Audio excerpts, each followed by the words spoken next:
Il s'agit de la deuxième rencontre du dialogue national. Le comité a publié une déclaration conjointe avec le bureau des médias du Premier ministre, indiquant que les participants ont affirmé que l'évolution de la situation politique et les divergences qui y ont conduit portent la responsabilité nationale de chacun dans le maintien de la stabilité, la protection du pays contre les crises, le soutien aux efforts d'apaisement, la prévention de l'escalade et de la violence et l'adoption du dialogue national en vue de trouver des solutions. Les membres du comité ont décidé de former une équipe technique de diverses forces politiques afin de convenir d'une solution nationale et d'examiner la loi électorale dans le but de parvenir à des élections anticipées.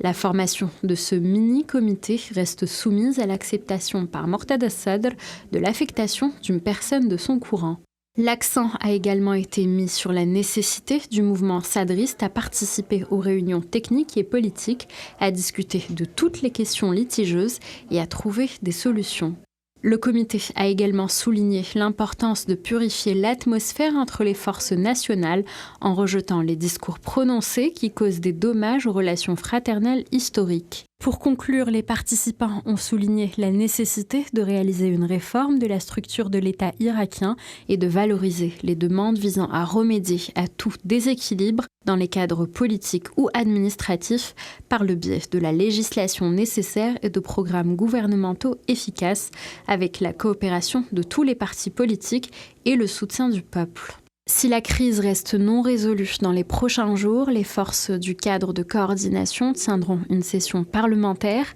après la fin de la 40e visite dans le but d'élire le président de la République et de procéder à la formation du gouvernement. Cette décision serait irréversible même en présence d'un accord politique pour dissoudre le Parlement.